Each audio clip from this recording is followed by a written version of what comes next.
Boa noite a Bom, todos, sejam todos bem-vindos. Hoje nós temos o nosso tema da palestra, que é Gestão do Engajamento do Time, como estabelecer metas e objetivos. Mensalmente, nós da consultoria Márcio Rodrigues e Associados, organizamos uma palestra online totalmente gratuita, trazendo temas relevantes, em nossos encontros, pesquisas e, é claro, em nossas consultorias. E sempre esse tema sobre engajamento do time tem sido constante de questionamentos, perguntas, como conseguir gerenciar, como fazer com que a equipe, de fato, se sinta motivada para alcançar as metas. E separamos esse encontro para poder conversar um pouco sobre isso. E hoje Marcos Rodrigues vem nos apresentar aquilo que a gente tem trabalhado com os nossos clientes no mercado, para que, de fato, a gente consiga ter esse time, de fato, envolvido, engajado na proposta dos resultados. Então, sejam todos bem-vindos, é com você, Márcio. obrigado, Benara, que organizou de uma maneira muito competente essa reunião.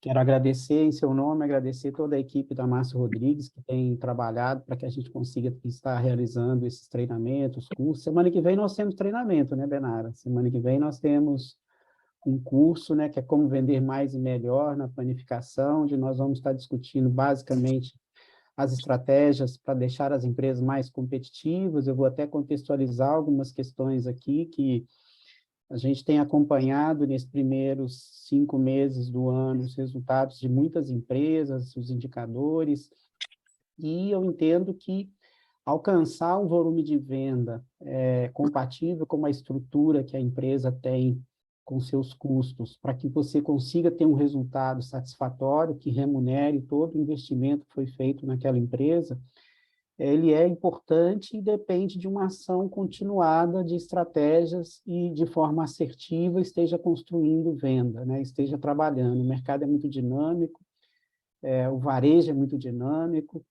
Eu gosto de dizer que a gente faz aniversário toda semana na padaria.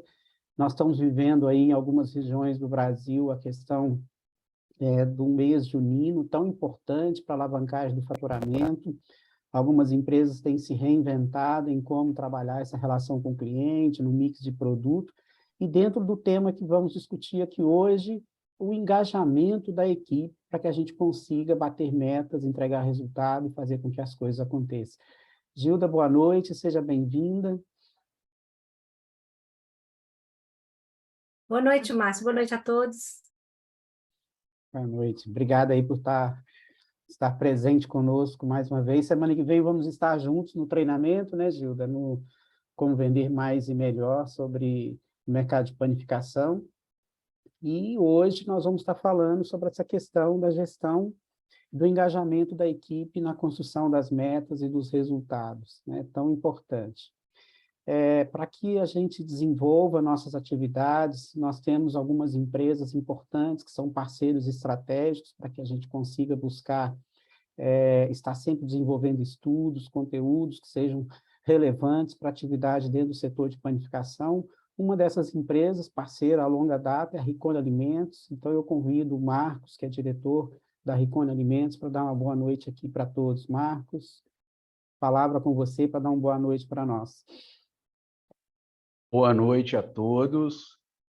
Antes de mais nada, parabéns, Márcio e todo o time, por mais uma vez estar trazendo um tema que é tão importante, que é um grande desafio, que é buscar engajamento do time, Então, isso aí é estratégico para o negócio de cada um de nós, Então, trazer qualificação para isso, trazer ferramentas para isso faz toda a diferença em tempos tão desafiadores como são os tempos que nós vivemos. E parabéns a cada um que está aqui também, se dispondo do seu tempo na terça-feira, nesse friozinho que pelo menos está fazendo aqui em Minas Gerais, em Contagem, que é onde nós estamos sediados, para poder buscar conhecimento, aprimoramento e aperfeiçoamento, para que a gente consiga ter cada vez melhor performance e melhores resultados, que eu acho que é o que todos nós buscamos. Bom, para falar um pouquinho de Ricone, Felizmente, nós temos aí alguns clientes que já nos conhecem. Então, mais uma vez me apresentando, eu sou o Marcos, sou responsável pela administração do negócio, um dos diretores da Ricone. Estamos na gestão da Ricone desde 2009, apesar de ser uma marca com mais de 25 anos de existência. Então, desde 2009 que nós adquirimos a marca, nós viemos trabalhando na profissionalização do negócio, na projeção do negócio.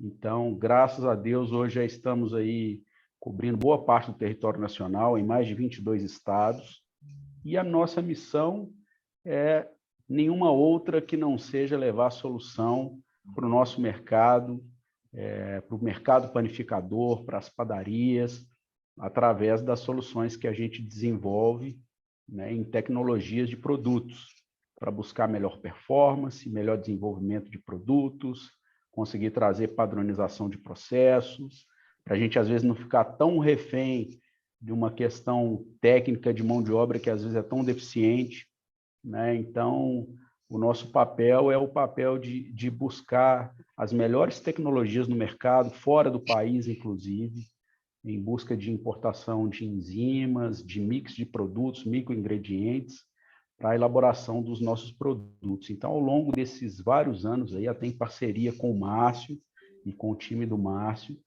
buscando atender os anseios e as necessidades do panificador, né? Eu gosto muito de pensar que nós somos clientes, né, do nosso próprio segmento. Então, a primeira coisa que a gente busca quando a gente fala em padaria é o tradicional pão francês, não é isso, Márcio? Exatamente.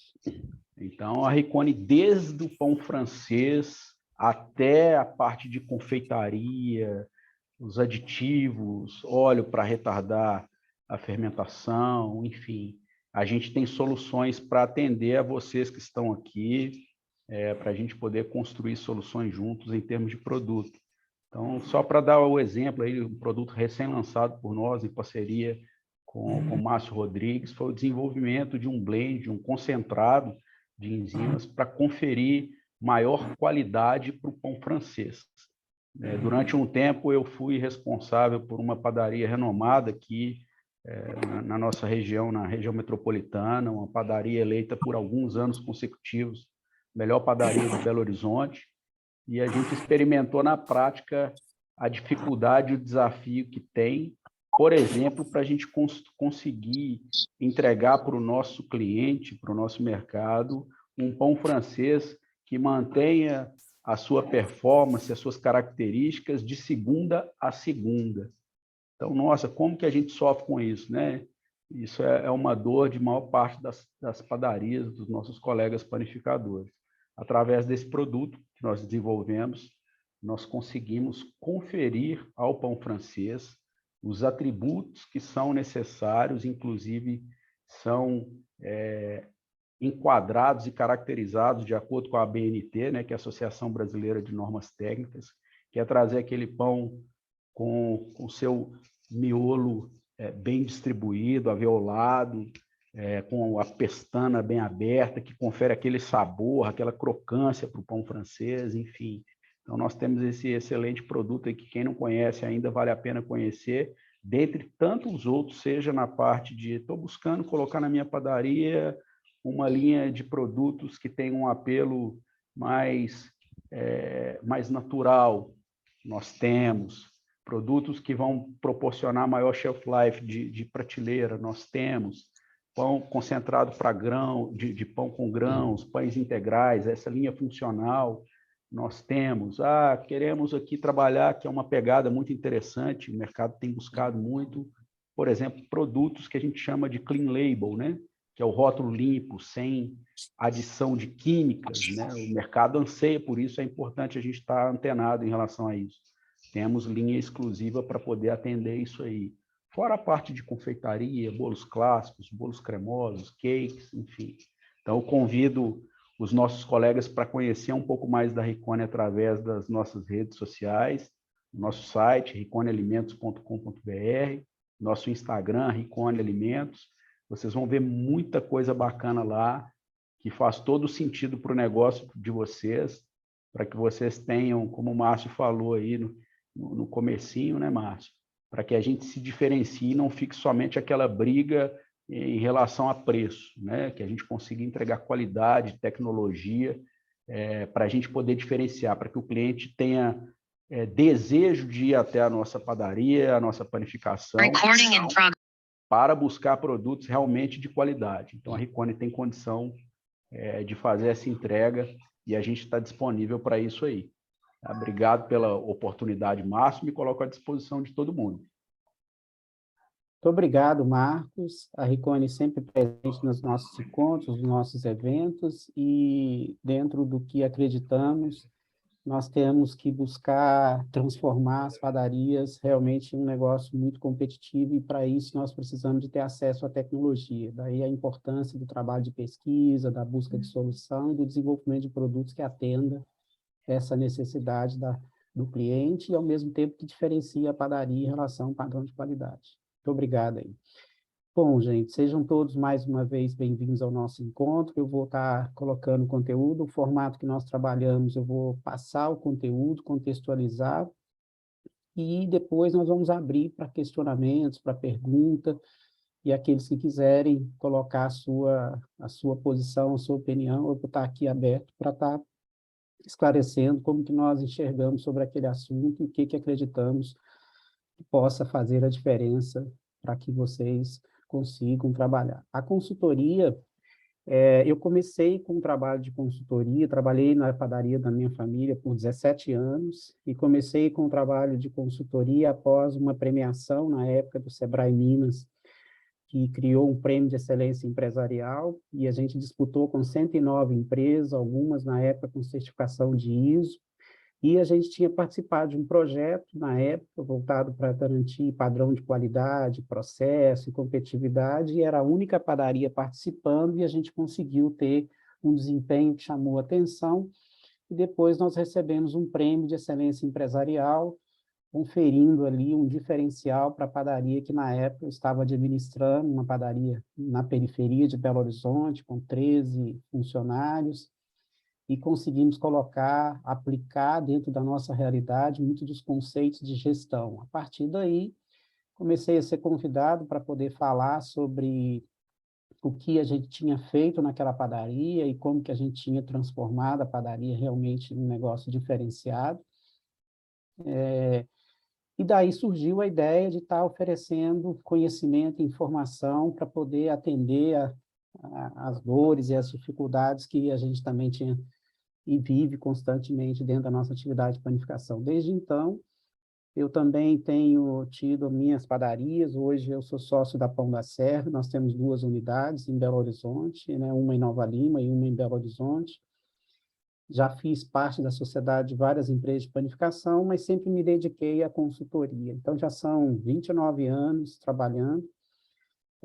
Dentro desse contexto de trabalhar com consultoria e com treinamento, eu tenho convivido com muitas empresas de panificação, e atualmente o escritório está atendendo empresas, aí nós estamos com aproximadamente 80 empresas que nós estamos atendendo de forma simultânea, e dentro dessas empresas nós temos rede de supermercado com mais de 150 lojas, padarias pequenas com 10, 12 funcionários, centrais de produção, indústria de panificação congelada, indústria de equipamentos, indústria de matérias-primas, redes de padarias, e dentro dessa vivência nós temos aprendido muito com essas empresas.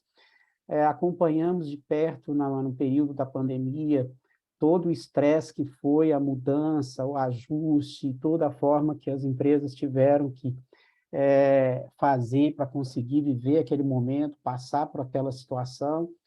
Isso tudo faz com que a gente esteja sempre estudando quais são os caminhos que fazem com que as empresas mantenham o seu nível de competitividade. Gilda, você levantou a mão, quer a palavra?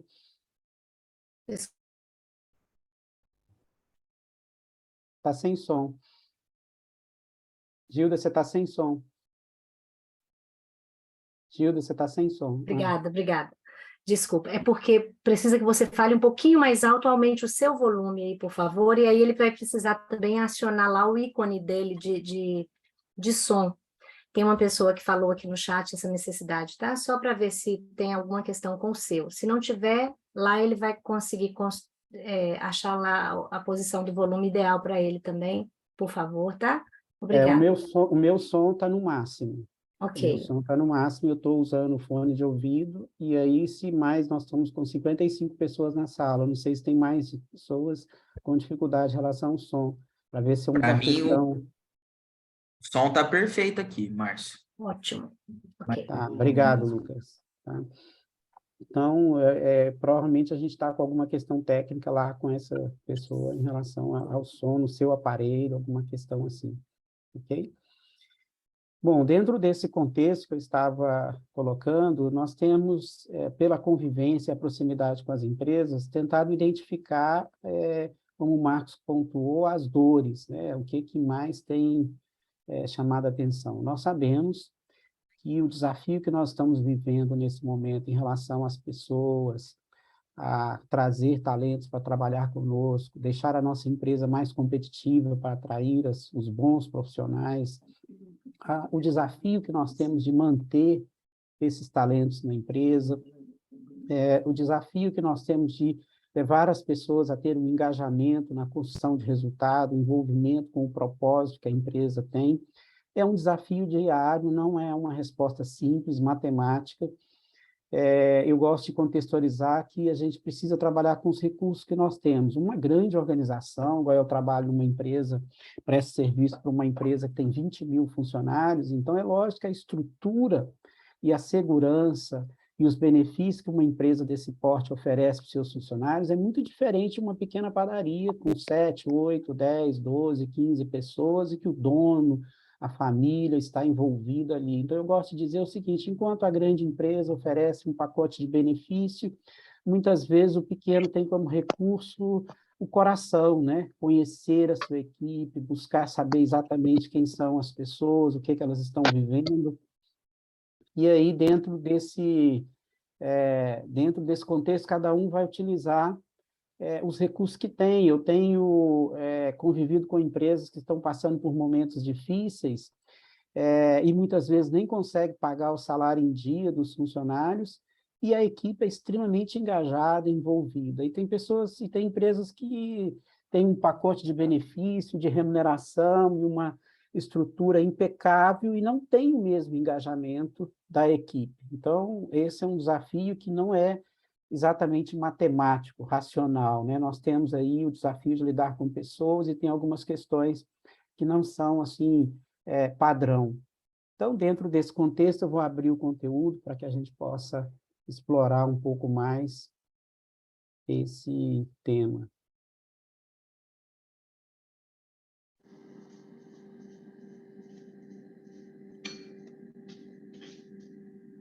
Bom, nós vamos falar um pouco do mercado de panificação, que é o cenário, o desafio da gestão da mão de obra, o estabelecimento de metas e incentivos para a equipe e as ferramentas e a gestão desse processo, para que a gente possa entender.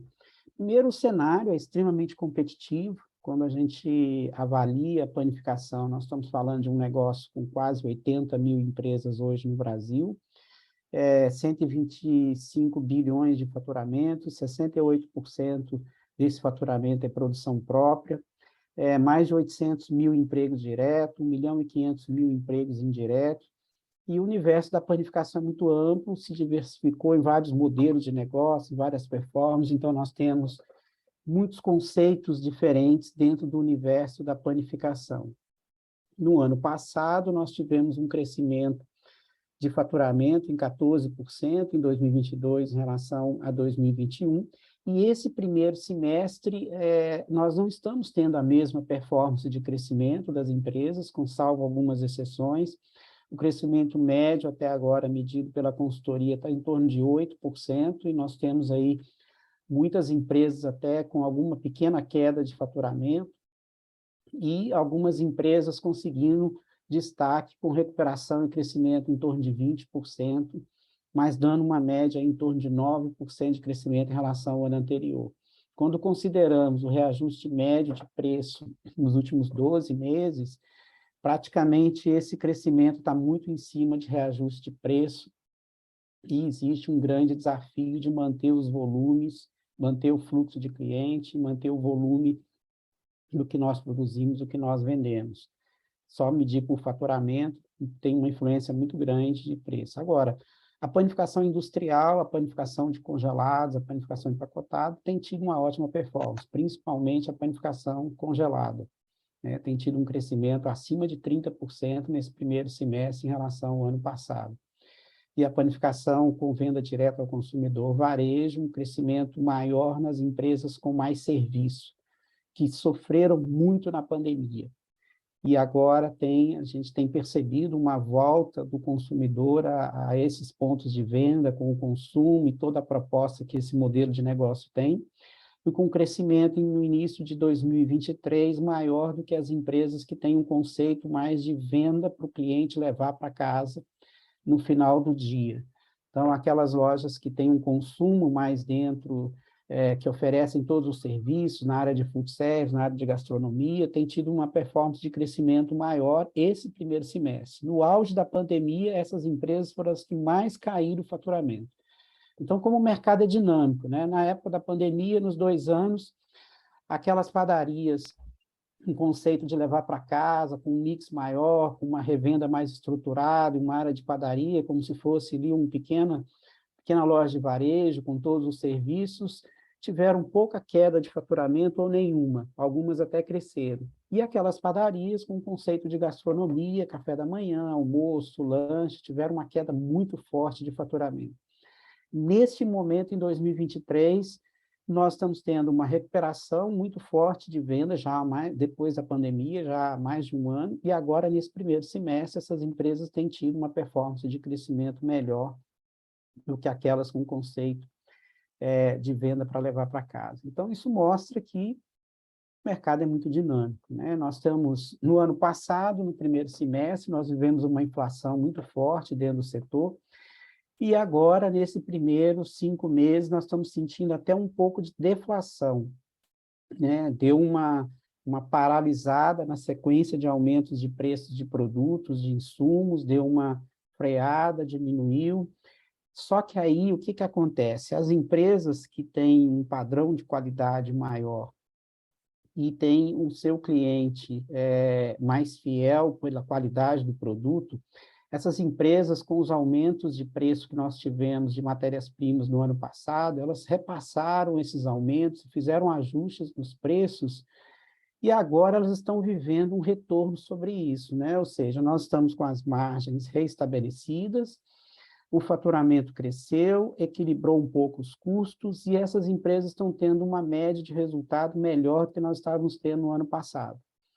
Isso consolida algumas estratégias que a consultoria acredita e defende, ou seja, você, quando foca em qualidade de produto, qualidade de serviço, quando você se diferencia no mercado, a relação com o consumidor escolhe comprar de você, ele não está comprando simplesmente por falta de opção ou pela conveniência, ele escolheu, ele passa na frente de vários outros estabelecimentos e define que vai comprar de você.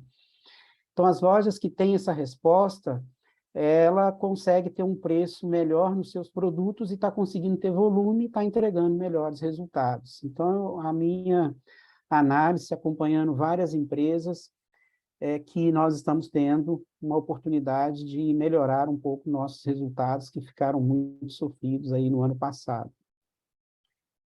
O volume de negócio de panificação, nós estamos falando de um negócio de quase 6 milhões de toneladas ano, né? O pão francês é o principal produto das empresas de panificação, são mais de 2 milhões de toneladas ano, 35% do volume, mas nós temos aí uma diversificação de produtos muito grande, alguns produtos regionais. O que a gente percebe também é que o mercado tem crescido os competidores, né? Tem crescido as redes de padaria, com mais tecnologia, com centrais de produção, com definição de padrões de ponto de venda. Essas centrais têm dado garantia de qualidade e diferenciação de produto e ganho de produtividade e permitido uma gestão mais eficiente para que você consiga ter mais pontos de venda. A indústria de congelados, que tem transformado a indústria de panificação, tem principalmente focada nos supermercados, né, na questão da terceirização do setor de panificação, mas é uma indústria que tem crescido muito, mas tem aumentado a concorrência dentro do setor. Dentro desse contexto, nós temos os chamados produtos substitutos, que competem diretamente com os produtos panificados. Esses produtos substitutos, eles dividem espaço dos nossos produtos que as padarias tradicionais e artesanais produzem, e é um grande desafio pela entrega de preço, de validade, de shelf life, que esses produtos entregam. Então, quando o cliente não confia na marca da padaria, ele acaba confiando mais na marca do produto industrializado. Um minutinho, nós estamos tendo uma... Só um minutinho, eu vou sair e entrar de novo, porque está dando uma interferência aqui. Bom, voltando. E aí nós temos, né, nos grupos de WhatsApp de panificador, principalmente em São Paulo, tem vindo muito o questionamento das redes de lojas de conveniência. Essa rede OXXO em São Paulo tem aberto uma loja por dia. O produto mais vendido nessa rede de loja é o pão francês, fornecido pelas indústrias de congelados, numa proposta de preço diferenciado, reunindo serviço. Então, esse modelo tem sido também uma preocupação para as empresas de panificação, né, no sentido de tornar o mercado ainda mais competitivo. Você já tem os supermercados. O que acontece?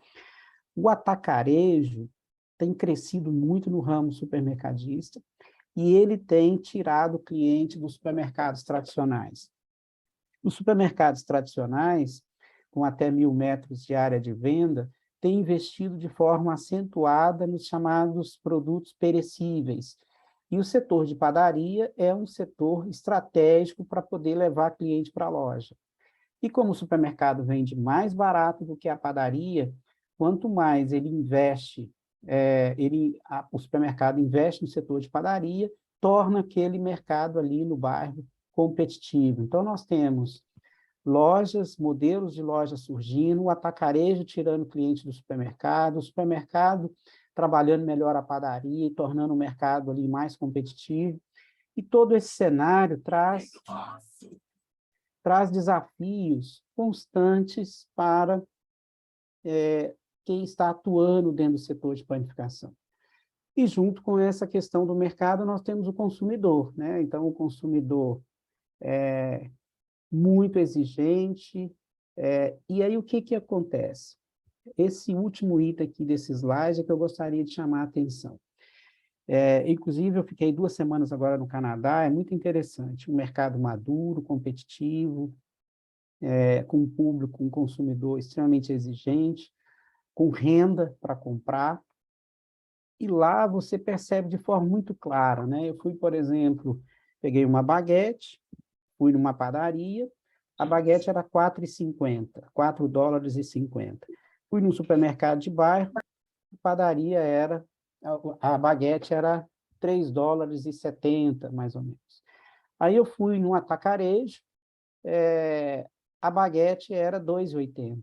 Então, quando o consumidor entra, e aqui no Brasil não está diferente, né? O consumidor, por exemplo, do supermercado, ele paga mais barato pelos produtos de padaria, aqui eu estou falando dos produtos panificados, e ele é menos exigente em relação à entrega de qualidade desses produtos. E aí, quando o consumidor vai até a padaria, 6 a cada 10, ele sabe que vai pagar mais caro.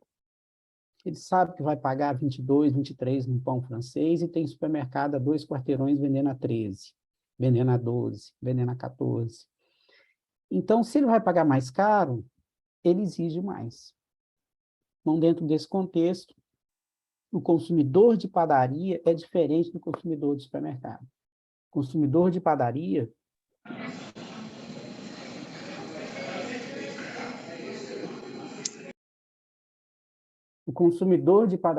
é um consumidor exigente em relação aos produtos panificados. Então, ele é mais crítico, ele reclama, ou ele não compra, ou ele muda de padaria. Então, esse é um desafio que nós temos diariamente. E as pesquisas têm reforçado que o consumidor de padaria quer produto fresco, quer sabor, é muito importante a questão da indulgência, que são os produtos que dão prazer na alimentação, né? Então, isso são pontos importantes para o consumidor e que a padaria precisa ficar atento. E esse consumidor moderno, ele coloca algumas necessidades, né? Onde 77% dos consumidores, segundo o Instituto de Tecnologia de Alimentos de Campinas, ele prefere produtos prontos para consumo, 76% produtos esquenta e come, embalados para viagem, 65%, e sem utilização de utensílios, 64%. O que eu percebo é que, no Brasil, a nossa principal refeição é o almoço, e a padaria ela fica muito competitiva no final da tarde, para oferecer solução para os clientes, para não precisar preparar a sua refeição no final da tarde. Quando a gente vai para esses outros países, Europa, América do Norte, as pessoas elas não têm o hábito de almoçar como aqui no Brasil. Então, na hora do almoço, elas comem um sanduíche, aí elas vão na padaria na hora do almoço. E aqui no Brasil, a gente vai no final da tarde para substituir o jantar, para substituir, preparar a nossa refeição e não ter que trazer, vamos dizer assim, ter que lavar utensílios e tudo mais. Bom, então nós temos um mercado competitivo, nós temos um consumidor extremamente exigente, nós temos que nos diferenciar no mercado, e tudo isso, em termos de estratégia de atuação no mercado, isso traz um desdobramento para dentro das empresas, porque nós ficamos com desafios de entregar serviços de qualidade, operação eficiente, produtos de qualidade, nós precisamos considerar que o consumidor ele tem que ter uma experiência única quando ele entra dentro da nossa loja, dentro do nosso ponto de venda. E isso é um desafio muito grande, nós vendemos serviço. E vender serviço é gente, né? E dentro desse contexto, nós temos aí um grande desafio, quem não consegue ou não desenvolve habilidades, né, para poder fazer a gestão de pessoas e para poder desenvolver essas habilidades, no sentido de ter um time competitivo, ter um time realmente com um propósito e claro, para que esse time saiba qual é a missão da empresa, qual é a visão da empresa, qual é o propósito da empresa, qual é o diferencial competitivo que essa empresa tem, quais são os diferenciais que os produtos precisam entregar como solução para o cliente, porque a gente está vivendo dentro desse contexto e a tendência, à medida que o mercado fica mais maduro, é reforçar essa necessidade da qualidade que nós estamos entregando. Como hoje o nosso encontro é a equipe engajada, é a gestão dessa equipe, nós temos que falar um pouquinho sobre o momento que nós estamos vivendo em relação aos desafios na gestão da mão de obra, né? E essa gestão da mão de obra, nós temos aí dentro desse contexto, dificuldades na retenção de talentos, problemas com a reposição de funcionários, montagem de uma equipe produtiva e engajada, né? Hoje, agora no final da tarde, em reunião com um cliente nosso da consultoria, que é o Braulio, lá da Vila Sucre, aí ele mandou um vídeo que eu acho interessante estar compartilhando com vocês aqui, vou ver se eu consigo compartilhar e passar esse vídeo para que a gente possa ver se o som... A agricultura, ela pinça os bons trabalhadores da região, ela tem esse poder. E o pecuarista, por cultura, por, às vezes, não enxergar dessa forma, às vezes acaba perdendo. Então, esse é um abismo, onde a agricultura chega. E o segundo é essa geração nova, né? Essa turma nova que está vindo aí, o chip deles é diferente. Houve uma evolução lá no chipzinho deles lá, que o nosso HD não está dando conta de ler, não está dando conta de chipar, não. Conectar. E eu não aceito falar que eles são ruins. O cara fala, essa geração de hoje não quer nada, eles são ruins. Eu não aceito. Eu falo assim, ruim não, eles são diferentes. Se você falar assim para mim, eu não consigo lidar com eles, beleza, você está certinho. Agora, falar que eles são ruins, não. E hoje a pecuária tem dois grandes abismos. Dois grandes abismos. O primeiro é a agricultura. Onde a agricultura entra, na região que ela entra, ela por pagar melhor, por ter melhores condições de trabalho, né? os tratores mais modernos, cabine, ar-condicionado. Então, a agricultura, ela pinça os bons trabalhadores da região. Ela tem esse poder. E o pecuarista, por cultura, por, às vezes, não enxergar dessa forma, às vezes acaba perdendo. Então, esse é um abismo, onde a agricultura chega. E o segundo é essa geração nova, né? Essa turma nova que está vindo aí, o chip deles é diferente. Houve uma evolução lá no chipzinho deles lá, que o nosso HD não está dando conta de ler, não está dando conta de chipar, não. Conectar. E eu não aceito falar que eles são ruins. O cara fala, essa geração de hoje não quer nada, eles são ruins. Eu não aceito. Eu falo assim, ruim não, eles são diferentes. Se você falar assim para mim, eu não consigo lidar com eles, beleza, você está certinho. Agora, falar que eles são ruins? Não. E hoje a pecuária tem dois grandes...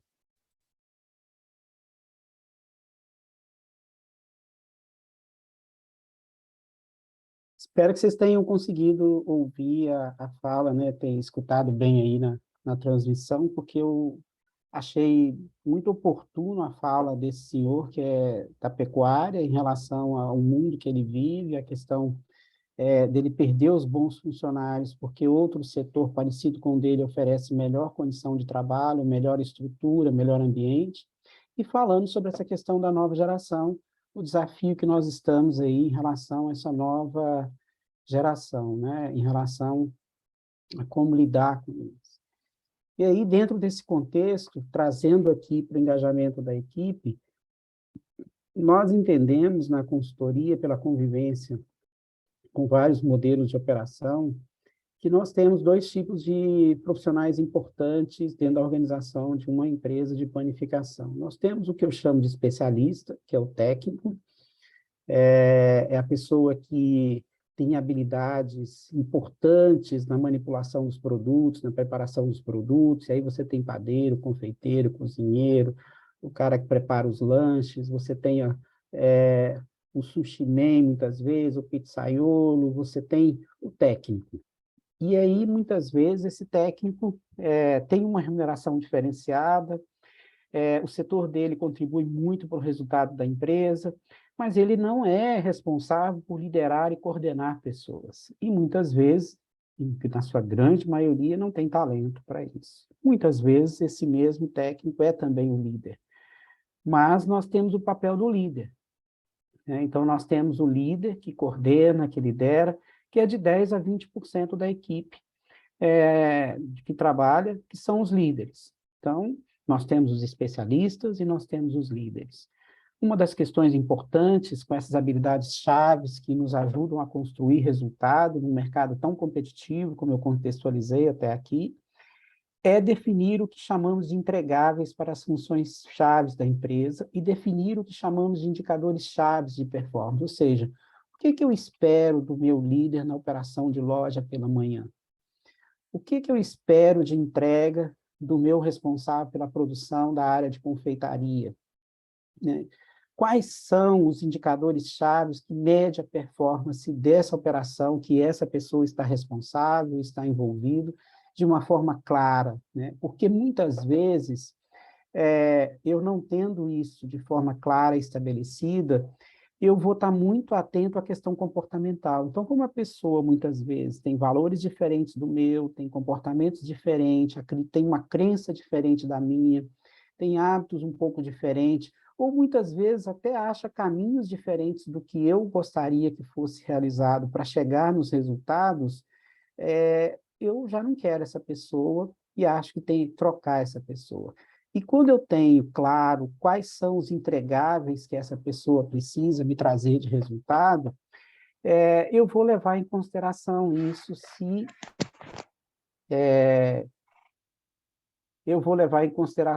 aquela pessoa está me entregando o resultado que se espera e não se ela é exatamente igual a mim, ou se ela realmente tem as mesmas questões que eu acredito, o mesmo comportamento, se veste do mesmo jeito, tem a mesma aparência, tem a mesma coisa. Então, eu preciso conviver com o diferente, mas focado no que se entrega de resultado, focado no resultado.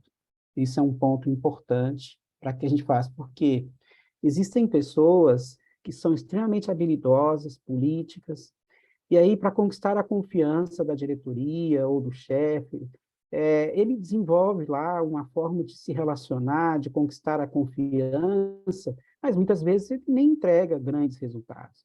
E existem pessoas que estão estão no seu canto, e são extremamente produtivos, eficientes, eficazes, mas não têm a mesma habilidade de relacionamento. Não serve cafezinho, não pergunta como é que está, mas senta e foca na sua atividade e entrega resultado. E aí, se eu estou responsável pela equipe, eu vou precisar conhecer melhor essas características das pessoas que eu estou liderando, para saber quem entrega resultado, quem não entrega resultado, quais são as pessoas diferentes, quais são as pessoas que eu preciso aprender a conviver, mas que usam caminhos e têm maneiras diferentes, mas que entregam um resultado importante para que a empresa realmente chegue onde ela precisa para ser competitiva no mercado. Então, isso é um ponto importante. Uma outra reflexão é a questão dos novatos, né? E aí nós temos muito essa reflexão da nova geração. Os novatos, muitas vezes, nós precisamos de ter uma estrutura para receber essas pessoas na nossa empresa. Estabelecer uma agenda de treinamento dos funcionários novatos, dos diferentes setores, uma trilha de aprendizado para que essa pessoa saiba exatamente por onde ele vai passar para poder ele aprender e se desenvolver dentro da empresa. E o líder imediato desse funcionário que está chegando na empresa, ele precisa acompanhar esse profissional, muitas vezes com um alinhamento diário, perguntando como é que foi o seu dia, como é que foi o trabalho que ele desempenhou naquele dia, quais são as suas maiores dificuldades, quais são os pontos que ele está enxergando como mais desafiador para crescer ali, para desenvolver a sua função, ou seja, o acolhimento.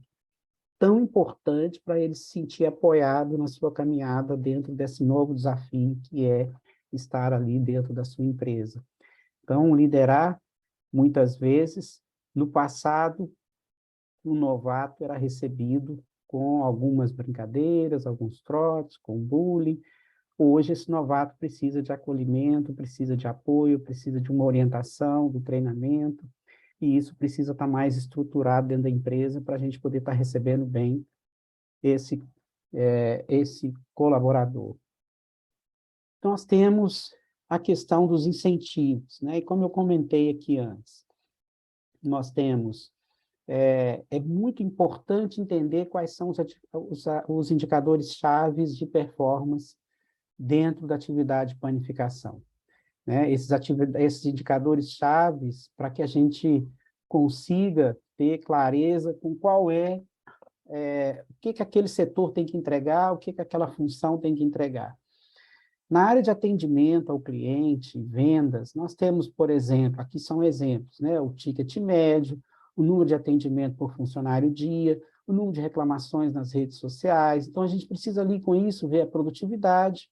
Nós temos aí o faturamento da empresa, né? Dentro desse contexto. Em relação à gestão dos estoques, dos insumos, das compras, nós temos, por exemplo, índice de quebra por vencimento de produto, inventário, ocorrência de ruptura de produto. No setor de compras, nós temos orçamento baseado em custo de mercadoria vendida, meta de orçamento de compra para cada setor, a margem bruta que está se entregando pela boa negociação com os fornecedores para entregar preço competitivo e margem, a gestão no ponto de venda em relação à ruptura, índice de quebra por vencimento e avarias.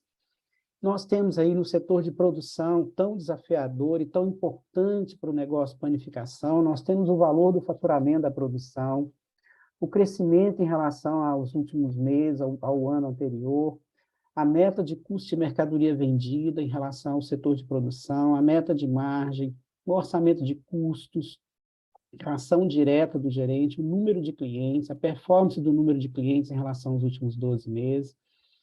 E nós temos aí na gerência também qualidade dos produtos no caso da produção, produtividade por setor, índice de CMV. Então, os indicadores precisam ser levados em consideração em relação a qual setor ele está diretamente ligado.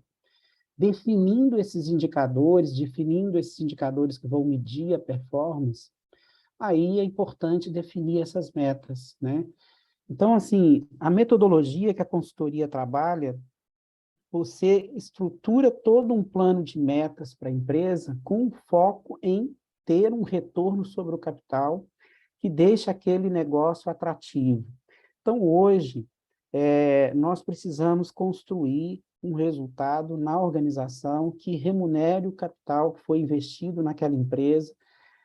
Acima de 3% fica mais competitivo, né? Entre 2% e 3%, o ideal é acima de 3%. Em termos práticos, se eu investir R$1 milhão na operação de uma padaria, a meta é estabelecer um faturamento, uma estrutura de custo, onde o resultado me dê mais de R$30 mil de resultado operacional, para que o retorno de R$1 milhão seja num prazo inferior a 36 meses, 40 meses. Então, quando se estabelece esses indicadores-chave de cada setor, a meta para retorno do investimento, você vai construir esse resultado fazendo um desdobramento dessa meta com a equipe, estabelecendo essas metas por setor, na produção, na área de atendimento, na gerência da loja, na estrutura de custos.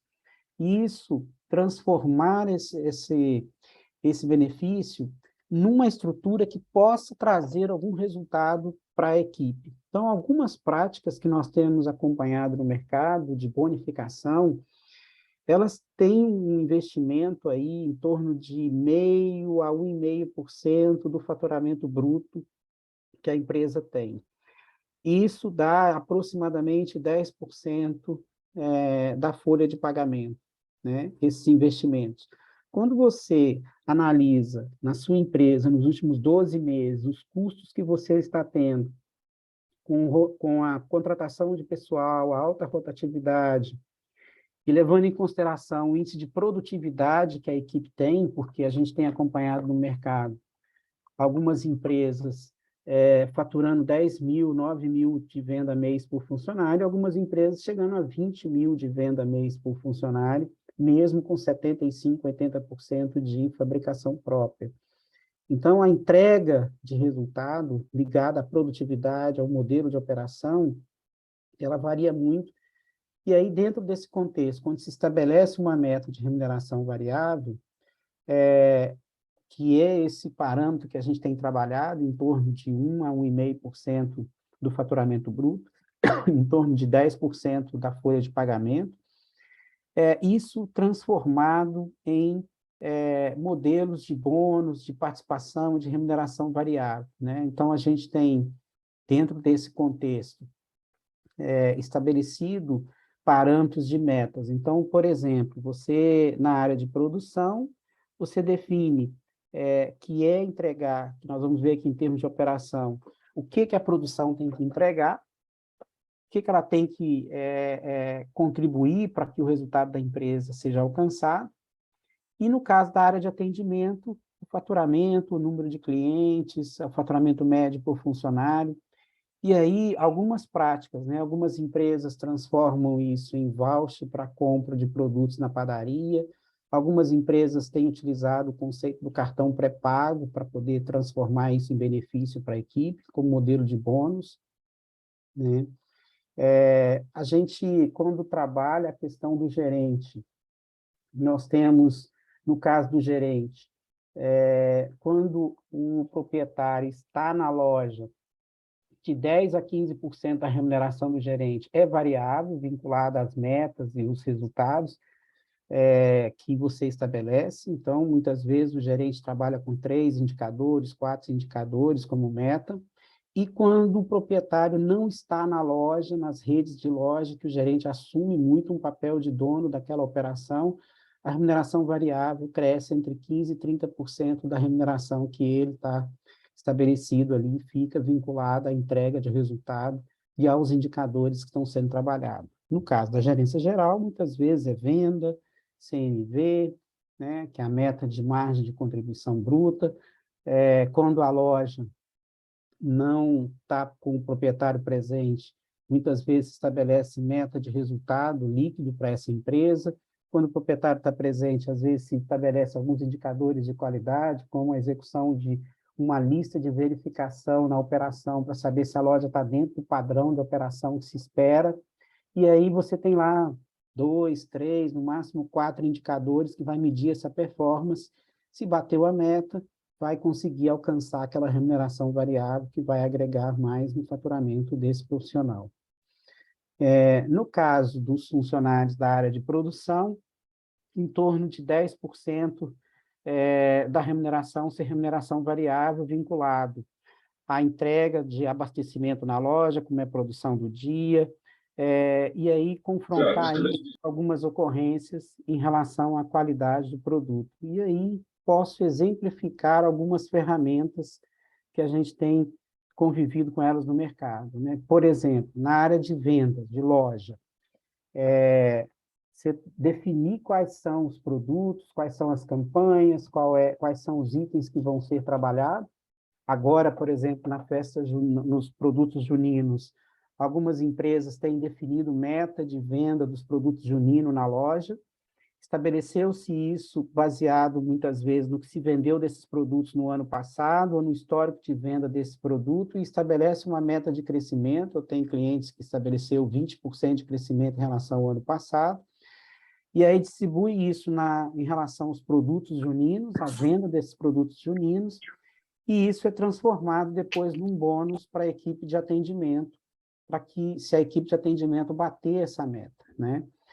E algumas empresas trabalham com grupos de produtos com bonificação semanal para a equipe de atendimento em relação às metas que a gente chama de apadrinhamento de produtos. Então, tem semana que você vai trabalhar a linha de bolo, tem semana que você vai trabalhar a linha de pães doces, tem semana que você vai trabalhar a linha de pães especiais.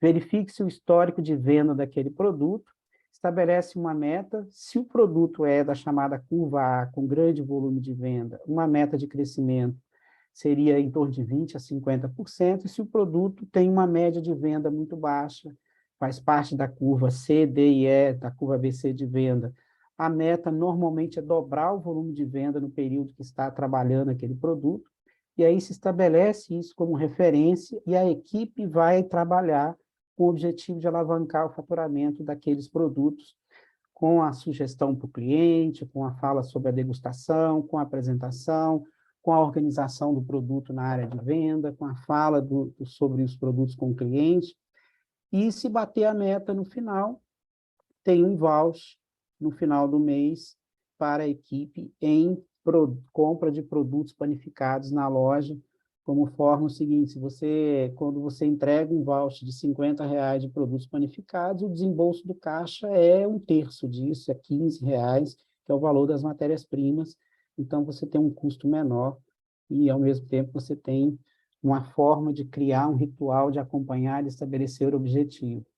Na área de produção, tem o calendário de produção, tem a meta de produção do dia, checa se foi produzido.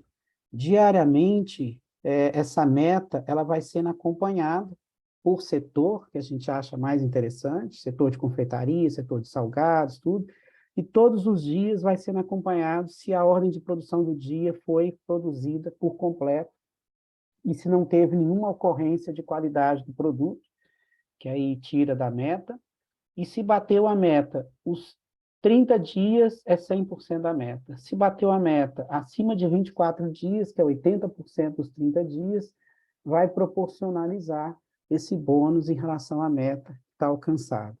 E nós iremos confrontar essa meta com o que nós chamamos de acompanhamento funcional, que são as ocorrências. Então, o funcionário chegou atrasado, está com problema de disciplina, não cumpriu determinada atividade, toda ocorrência que é registrada no acompanhamento funcional tem um peso para descontar em relação a esse bônus que está sendo proposto por produtividade. Então, dentro desse contexto, na operação das padarias tradicionais, na área de loja, você trabalha com o que chamamos de apadrinhamento, com a meta, e aí fecha isso em relação à área de loja. Em relação à produção, a meta de produção diária, né, para ver se está entregando, e todos os dois setores têm o acompanhamento funcional, que é uma ferramenta que registra todas as ocorrências disciplinares que tem com aquele funcionário, com aquele setor, que vai descontar da meta dele. E isso, para funcionar, precisa de ter uma gestão, né? Para funcionar, você precisa ter gestão. E o que é ter gestão? Alinhar as metas do setor, os produtos, no período, definiu isso, e durante a execução dos trabalhos, fazer um acompanhamento com as pessoas chaves ou com a equipe sobre o cumprimento o trabalho que está sendo desenvolvido para saber se vai conseguir alcançar esses resultados estabelecidos como objetivo, fazendo essa avaliação e reavaliando as metas e os propósitos para poder, com isso, ter um ritual de acompanhar junto da equipe a entrega de resultado que aquele setor precisa ter para que a empresa consiga ter o seu resultado final compatível com o que se espera para aquela empresa, né? Em empresas menores, o próprio dono gerencia. Nas empresas maiores, os coordenadores e gerentes de setor fecham as metas, dá o feedback para a equipe, acompanha, e quando você precisa despachar com uma pessoa e avaliar os pontos positivos e negativos, é individual. E quando você precisa dar um feedback positivo, pode ser coletivo, que aí você vai estar passando para todos a conquista que aquele grupo realizou. Reunião para dar retorno sobre a meta do período anterior, definir as novas metas, reunião de acompanhamento, são pontos importantes dentro desse contexto. Então, o que nós enxergamos? Ou seja, primeiro, é importante avaliarmos que se a empresa não tem resultado, ela não tem caixa para poder transformar nada em bônus para ninguém. Então, muitas vezes, a equipe também ela não está madura em termos de trabalho, de gestão e liderança, para que a gente consiga estar colocando em prática alguns desses conceitos. De acordo com o propósito da empresa, né? Ou seja, se a empresa quer alavancar faturamento, se quer reduzir as perdas, se quer aumentar a produtividade, se quer tornar a operação mais eficiente, ela pode ter e utilizar indicadores chaves diferentes de uma operação para outra, né? Então, não é o mesmo indicador para todos os modelos de operação.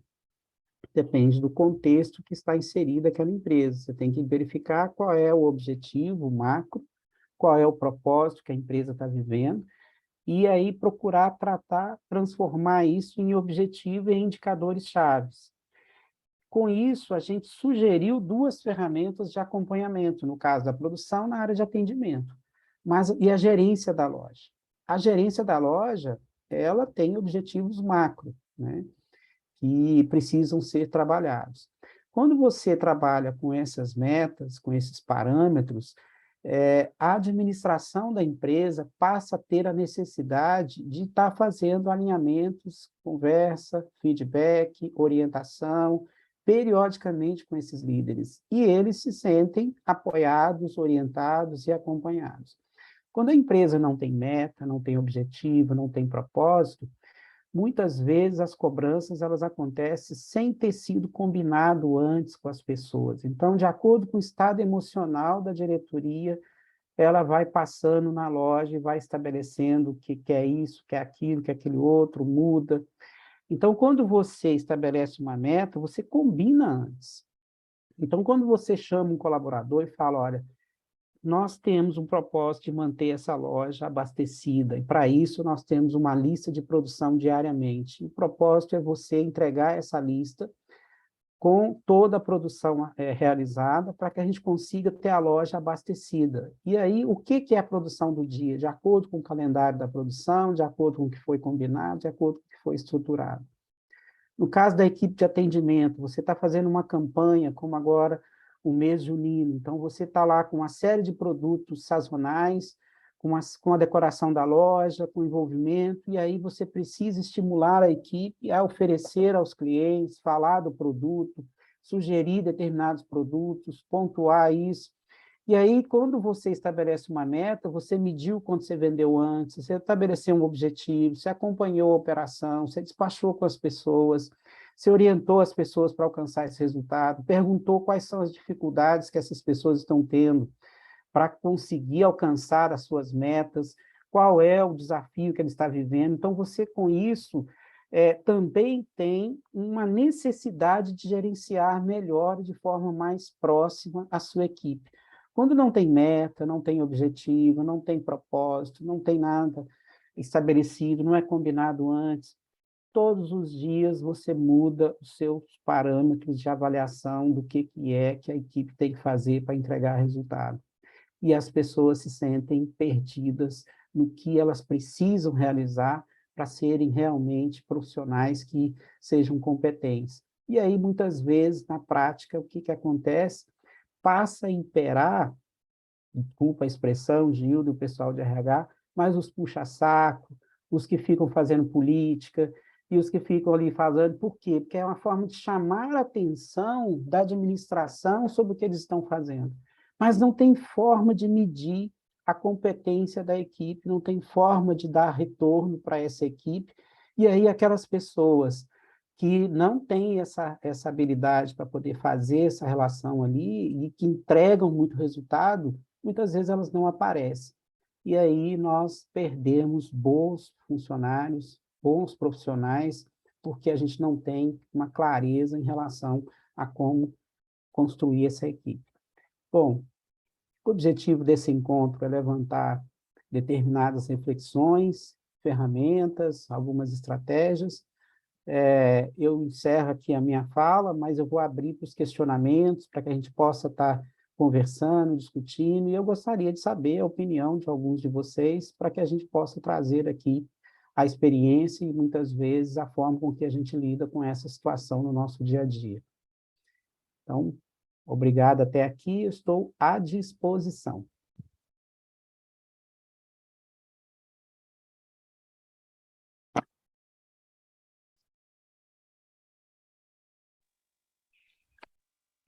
Márcio. Márcio, muito obrigada. Inclusive, até coloquei no chat que a pergunta ela pode ser...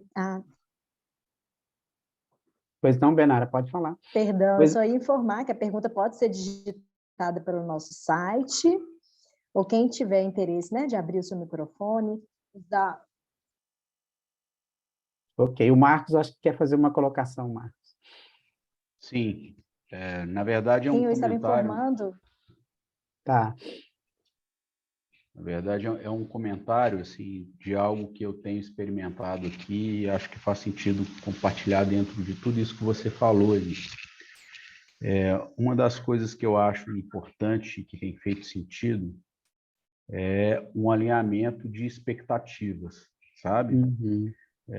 Eu percebo que, às vezes, acontece uma falha muito grande de quem está na gestão, quem está na liderança, em comunicar o que efetivamente ela deseja. Então, o nosso time ele precisa compreender o que é esperado dele.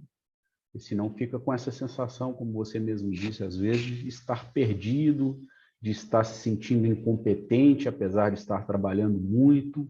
Enfim, então, esse diálogo aberto ele é muito importante e o que eu estou procurando fazer aqui na Ricone é, inclusive, de deixar isso escrito, para que fique bem evidente, né, e que seja reforçado a cada encontro, em cada oportunidade, até como uma forma de fazer um monitoramento de desempenho, né, para que o próprio liderado, o próprio time perceba como é que está o nível de entrega dentro daquilo que era esperado. Então, acho importante que esse diálogo aconteça, porque muitas das vezes a gente entende, a gente imagina que está claro, mas às vezes na rotina do dia a dia o colaborador se perde. Né? E a gente que não está enxergando isso tende a imaginar que, não, essa pessoa ela está incompetente, ela não está conseguindo ter entrega. Mas espera aí, será que eu comuniquei adequadamente para ela? Então, a definição, né, entra aí, estamos falando um pouco da seara da Gilda, né, Gilda, que é de ter bem definido cargos, funções, atribuições, né? Mas mais do que isso, até esse jeitão, essa cultura dessa gestão em que ela espera, almeja que cada colaborador tenha um nível de entrega, né? Então, esse diálogo, eu acho que funciona muito bem para que haja um engajamento, para que o liderado se enxergue como parte e, principalmente, para que a gente entenda, poxa, o que o Márcio espera de mim na prática, né? Eu acho que isso facilita muito a nossa vida. Com certeza, Marcos, eu concordo plenamente. Acho que você foi muito feliz na hora que colocou a questão do alinhamento da expectativa. E aí eu vou trazer um exemplo que eu vivi no início da minha vida profissional. Eu trabalhei 17 anos na empresa do meu pai, e uma das coisas que eu tinha muita dificuldade, né, uma das minhas primeiras atividades era embalar pão. Eu trabalhava junto com um amigo, devia ter uns 12 ou 13 anos, e ele sempre, por volta de 5 horas da tarde, no momento que nós estávamos finalizando as tarefas, ele chegava e fazia muitas críticas ao que nós tínhamos realizado. E aí, no início, a gente sempre se esforçava para poder corrigir todas as questões que ele tinha pontuado, para tentar alcançar os resultados que ele desejava. Só que a gente realizava, ele chegava, não tinha nenhum retorno sobre o que ele tinha falado como crítica da vez anterior, e a gente tinha realizado, ele não pontuava nada daquilo, e ele colocava novas situações todas as vezes, e a gente, com o tempo, começou a perceber que não tínhamos como atender aquela expectativa. E aí, menos a gente percebeu, nós passamos a não dar importância nenhuma ao que ele estava falando. A gente já sabia o ritual que ele chegava, reclamava, a gente esperava ele reclamar, e depois a gente continuava fazendo, tocando a vida normal. Se você perguntasse o que ele tinha falado, a gente nem sabia. Então, você vai perdendo a credibilidade, né? Quando você não deixa isso claro. Entendeu? Então, eu acho que você colocou muito bem aí dentro do exemplo que você está vivendo com os liderados, e esse é um dos propósitos da gente criar esse ritual de acordar antes qual é a expectativa, porque senão a avaliação fica muitas vezes na questão comportamental ou na questão de valores. Então, se a pessoa não se veste ou não se comporta, ou tem algumas características pessoais diferentes, aí essas pessoas ficam muito focadas nisso, e aí fica muitas vezes discutindo como se o funcionário ou colaborador não tivesse a competência necessária, mas não é isso que está sendo medido, são outras questões. Então, eu acho que isso é fundamental. A Kerine está levantando a mão, gostaria de pontuar, Kerine? Boa noite a todos. Meu nome é Karen Ferreira, eu tenho 20 anos, estou começando na gerência agora, e eu tenho uma dúvida porque eu sou a mais nova da minha equipe inteira, é uma equipe de 18 funcionários. E aí eu acredito que isso possa talvez me atrapalhar um pouco em relação à minha idade, né? Em relação ao respeito, à credibilidade. Como que você acha que eu devo me posicionar para que a minha idade, por exemplo, não afete a credibilidade e o respeito dos meus colaboradores em relação a mim? Eu vou pedir a opinião da Gilda primeiro, para depois colocar meu posicionamento. Gilda, eu gostaria que você desse uma contribuição aí para a nossa amiga. Primeiro, Karine, parabéns por aceitar o desafio, né?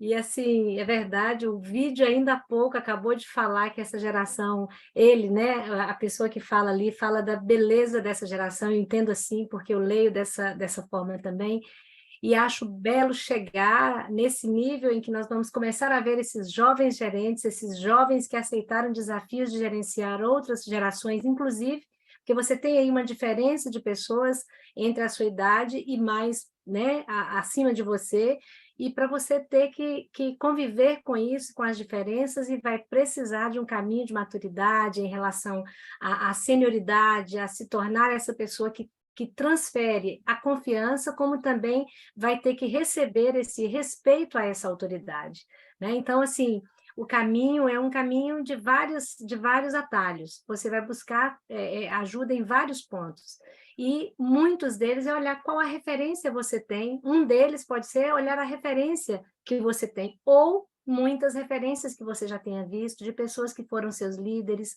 que foram positivas ou assertivas naquilo que fizeram, ou até mesmo buscar ajuda naquilo que são as novas literaturas, naquilo que você assiste. Tem tanto conhecimento hoje que favorece essas opções, né, que oferecem essas opções e que favorece esse crescimento.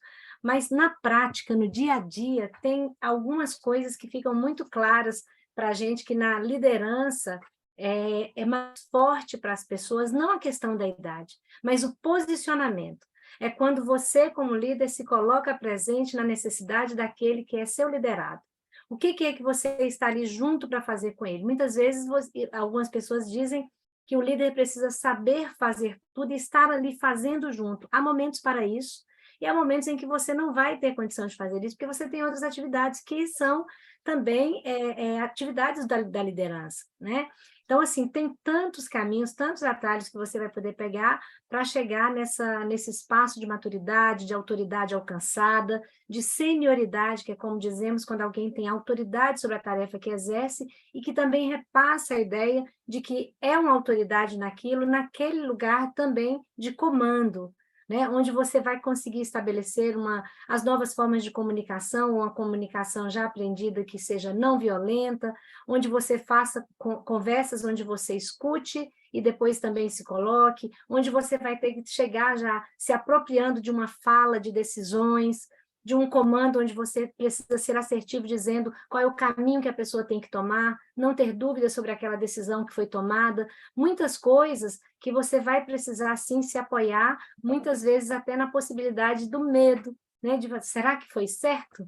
Será que é esse o caminho? Mas vai precisar tomar uma atitude, né? Então, esse lugar, essa presença dos desafios aí para você serão grandes, mas com certeza há muitas possibilidades, muitos aprendizados aí pela frente, e com a própria equipe você tem condição de aprender muitas coisas. Eu creio que temos aí mais pessoas que podem colaborar para essa sua resposta, mas tem Márcio, tem Benara, que tem uma convivência e uma vivência muito grande na área de loja, certo? Mas boa sorte para você lá. Tá.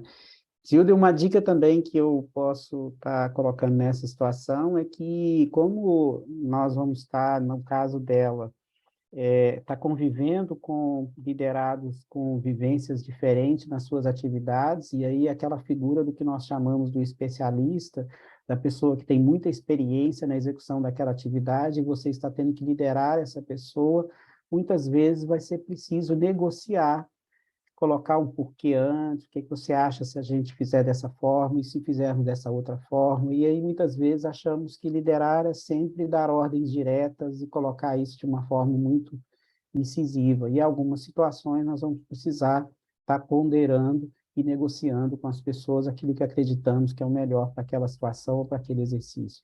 E algumas situações, como o Gilda colocou muito bem, vai precisar de um posicionamento firme e objetivo, e se colocar naquela situação como a sua posição, para que, com o tempo, as pessoas vão reconhecendo essa clareza aí da sua autoridade, que ela vai sendo conquistada. Bom, nós temos mais duas pessoas com a mão levantada. Primeiro foi a Nádia, depois a Kênia. Se quiserem se colocar, nós estamos aqui à disposição. Boa noite, Márcio, tudo bem? Boa noite, tudo bem. Eu queria trocar uma ideia com vocês no sentido assim dessas planilhas, né, onde a gente avalia o desempenho do colaborador. Eu não consegui ver ali se a questão do absenteísmo está presente.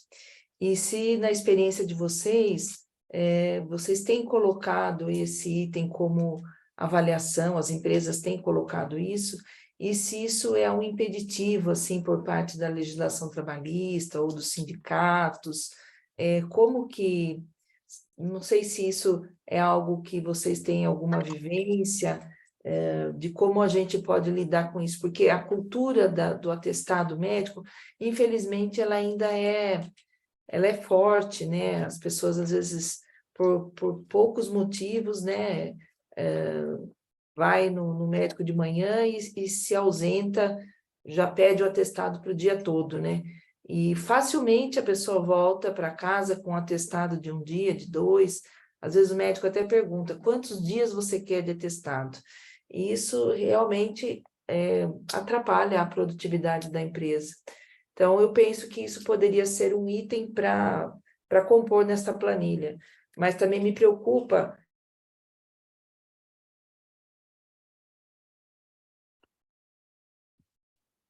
Bom, perdemos o som da Nádia.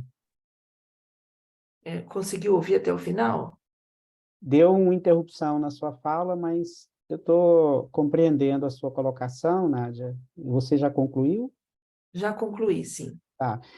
Na ficha de acompanhamento funcional, tem a ocorrência de falta, mesmo que seja justificada. Então, quando você cria determinados parâmetros de remuneração que não estão vinculados à remuneração que foi estabelecida ali para a pessoa, que é um bônus, em cima de determinados critérios de avaliação, a ficha de acompanhamento funcional, ela tira até 100% desse bônus, depende do peso dessa ocorrência. Você pode considerar que no programa de produtividade da indústria, se teve falta, perde a participação e aquele bônus que era daquela pessoa vai ser distribuído com os outros, porque eles tiveram que cumprir as atividades ali para poder cobrir a falta daquela outra pessoa, né? Então, se foi estabelecido um bônus de 10%, por exemplo, que é um 14º, mais ou menos, em relação à remuneração das pessoas daquele setor, e tem 3 pessoas trabalhando, esse valor total dos 10% dos 3 vai ser dividido por 2 se um deles faltou e se você considerou na ocorrência, no acompanhamento funcional, que essa falta perde a participação no bônus, além das questões legais que ele tem. Você pode também determinar que a falta é leve, perde 10%, perde 15%, perde 30%, depende do que você considera como fundamental. As práticas que eu tenho convivido, perde tudo. Estou sendo bem direto, entendeu? Perde tudo. E aí essa diferença fica com quem não faltou. Que, ao meu ver, é justo, né? Porque sobrecarrega a equipe, né? Exatamente. A gente tem que se virar nos 30 para cobrir a falta do outro. É. Tá bom, Ok, obrigada, Márcio. obrigado. Kenner, gostaria de colocar sua opinião? Oi, Márcio, boa noite, tudo bem? Tudo bem, Kenner. Joia. Eu até, pegando um gancho aí na Nádia, no que ela falou agora, eu quero até compartilhar uma experiência que nós temos aqui recentemente na padaria. Eu tinha um problema muito grande com o atestado, e aí a gente estava falando em aumento de folha de pagamento, e eu, junto com o meu diretor, nós resolvemos fazer um cartão, né? Um cartão como fosse um cartão alimentação para os funcionários, e aí eu conversei com o jurídico aqui da empresa, e nós definimos, assim, não falar que atestados a gente teria, o funcionário perderia nada com atestado. Então, a gente fala, ausentor da empresa, não está com falta na empresa, a gente desconta 33% do valor, que daria 33% em 3 vezes o valor total do cartão. E assim, a gente tinha um número muito grande de atestado, e a nossa maior intenção não era nem punir o funcionário, era realmente reter o funcionário ali, evitar atestado.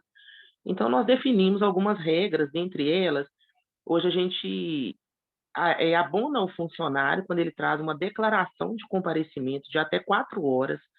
Se ele foi numa consulta, foi fazer um exame, e dentro de 4 horas, a ausência dele foi um período de 4 horas, não é considerado falta. E assim, dentro dos últimos 20 dias, o número de atestados aqui na padaria, ele diminuiu em torno, aí eu posso te falar assim, sem calcular, em no mínimo 70%. Pessoas que eram rotineiras de consultar, de pegar atestado, eu tenho pessoas lá que pegavam atestado por qualquer coisa. E essas pessoas exemplares de atestado, eu tenho hoje declaração de comparecimento, porque eles têm medo, eles não querem perder no cartão. Então, isso para a gente está funcionando bastante. Que bom, muito bom Outra para coisa compartilhar. Isso. Outra coisa que eu queria comentar sobre, você falou sobre, às vezes, né, a comunicação com o funcionário, às vezes a gente cobrar do funcionário muito, qualidade, igual você falou aí, o seu próprio exemplo, né, que às vezes você chega a um ponto, não tá bom, tudo que a pessoa vai fazer não tá bom, você acaba desistindo, o funcionário acaba desistindo de tentar agradar. E a gente conversa muito, eu gerencio aqui a padaria, nós temos em torno de 150 pessoas, né, 140 pessoas, o quadro está meio tá faltando algumas pessoas hoje, e a gente, nós que tomamos conta da linha de frente ali, eu acho que a gente tem que ter uma conversa muito assertiva, né, com as pessoas, os patrões, quem está na linha de frente, o que que eles querem, o que que eles desejam, né, o que que é o ideal para eles, porque às vezes o que é óbvio para mim não é óbvio para o outro. E Uhum. assim, eu falo muito aqui que às vezes o patrão chega e fala: ah, esse pão não tá bonito, ah, isso aqui não tá assim, isso aqui tá ruim. Então eu sempre peço para o Lucas, o meu patrão aqui, eu falo para ele, quando algo estiver ruim para você, eu gostaria que você tirasse a foto do ruim e depois tirasse a foto daquilo que é ideal, daquilo que você gosta, a qualidade que você quer, para que eu consiga ter essa comunicação com os funcionários, às vezes exposição na vitrine, a gente fala muito do layout da padaria, às vezes a gente chega, tá bagunçado, tá fora de lugar, então o que a gente faz? A gente sempre procura mostrar ao funcionário o que é o bom, o que é o ruim, para não ficar ali todo dia buzinando na cabeça do funcionário, cansando o funcionário, e a gente procura parabenizar, né? Olha, que legal, que deu certo, tá ficando bonito, hoje está muito bonito. Então, assim, a gente procura muito fazer isso, porque reter talentos tá muito difícil. E encontrar talentos, mais difícil ainda, né? Tá muito complicado. Kênia, muito obrigado pela sua contribuição, ela foi muito rica, e eu acredito no que você está trazendo, ou seja, eu sempre me lembro que, nesse exemplo que você colocou, eu sempre via numa das padarias que eu estava trabalhando o buffet de café da manhã. Todos os dias que a dona da padaria chegava, ela reclamava que o buffet de café da manhã estava com aquele problema, não sei o que e tal. Aí eu tinha vivido algumas vezes, estando na padaria, aquelas críticas e o quanto que o pessoal ficava sentido, porque todas as vezes ela reclamava do buffet. Eu falei, olha, faz uma gentileza, vamos organizar esse buffet junto com você e nós vamos fotografar, plastificar, colocar aqui atrás, e aí agora é o seguinte, como que nós queremos o buffet de café da manhã? Do jeito que está aqui nessa foto, Isso. né? Com esse cardápio, com esse mix, com essa apresentação, com essa organização. Porque ninguém aguentava mais, todos os dias que ela chegava lá, ela ia falar do buffet de café e sempre tinha algumas questões. E isso é muito relativo, porque eu vivi uma situação também numa outra empresa, a gente tinha uma reunião com a equipe a 1h da tarde, da equipe do atendimento, e a dona chegou atrasada, ela era uma pessoa extremamente exigente, muito competente, tanto é que a padaria era um sucesso, mas muito exigente, e também com uma forma muito de crítica muito direta na forma, sabe? Muito direta nas críticas. E aí o tema era esse, que a gente ia estar na reunião para poder melhorar a nossa performance, e ela passou pela padaria, e quando chegou no final, passando pelas prateleiras, ela chegou lá e descascou. Falou um monte de coisa que não estava do jeito que ela atendia. Aí eu falei assim, então tá, a equipe vai fazer um mutirão agora e vai fazer todas as correções que você está colocando, né? Aí fez as correções que ela pediu. Agora eu vou dar um outro ponto de vista. Eu voltei lá e fiz a visita e falei, não gostei da metade do que vocês corrigiram. Para mim está ruim. Então, nós ainda temos essa diferença do olhar do que está sendo feito, dependendo de quem está liderando, de quem seja o chefe. Então, se não alinhar, como o Marcos colocou como exemplo, a expectativa, e se a gente não definir algumas referências, não tem como atender essa expectativa. Daí a importância de combinar as metas, de combinar os objetivos, combinar o que precisa ser entregue, qual é o entregável, o que a gente precisa fazer isso, para que a equipe fique com mais clareza. E aí, além dessas questões, nós também precisamos gerenciar, que é isso que você está pontuando também, que é dar o feedback, pontuar isso. Acho que está bem alinhado e muito rica a sua contribuição. Muito obrigado. Obrigada, Márcio. Boa noite. Boa noite. Temos mais alguém que gostaria de contribuir? Temos, Benara, alguém que pontuou no chat, alguma questão? Sim, nós temos duas observações aqui no chat, Márcio. Nós temos a Neuza Amaral, que disse que estabelecer metas para o funcionário é muito importante, motiva ainda mais, né, o colaborador. E nós temos o Alessandro, que colocou aqui uma pergunta, Márcio. Entendo que um dos sucessos dos negócios é a retenção dos talentos. Qual a sugestão para melhorar isso? Como é que é, por favor, coloca... Ele entende, Márcio, que um dos sucessos dos negócios é a retenção dos talentos. Então, qual a sugestão para melhorar isso, para reter os talentos? Para retermos os talentos, nós temos que fazer com que a empresa seja mais competitiva em vários quesitos importantes hoje para que as pessoas queiram fazer parte daquele propósito, daquela organização. Nós não temos uma solução só que resolva todas essas questões ligadas a reter o talento. Conhecer a equipe, ter uma boa estrutura de evolução da pessoa dentro da empresa, e todos esses critérios, desde a contratação, e como a Gilda coloca, a definição clara das atividades, e o trabalho para que esteja uma liderança imediata, mais eficiente, e que possa trabalhar com a equipe, são alguns dos pré-requisitos, dentre vários outros, porque muitas vezes até o banheiro está em condições humanas de ser utilizado, vai manter a pessoa dentro daquela empresa. Então, desde a estrutura básica a essa questão do gerenciamento. Isso se resume em tornar a empresa mais competitiva para atrair as pessoas para trabalhar naquela empresa. Ok? Márcio, temos mais uma participação aqui no chat. Isabela Siqueira, ela disse que está um pouco gripada, por isso que ela não consegue comentar, mas descreveu aqui para a gente. Melhoras, viu, Isabela? E ela colocou assim, Márcio, aqui já há alguns anos trabalhamos com uma premiação de 10% sobre o salário base. Caso não tenha faltas justificativas ou não, atrasos ou medidas disciplinares. Quanto à rotatividade, fechamos maio com 2/3 da equipe do atendimento com menos de 90 dias. É muito importante esse treinamento inicial. Já estamos estruturando para melhorar a integração. O apadrinhamento já funciona bem, mas a produtividade no setor de produção não conseguimos manter. Então, ela cita aqui como que tem sido feito o trabalho na Polos Pães e Doces, Márcio, em Goiânia. Muito obrigada, Isabela, sempre presente aqui nos nossos encontros, né, Gilda, e nos cursos. Muito obrigado pela contribuição, Isabela. Muito bom mesmo, muito positivo.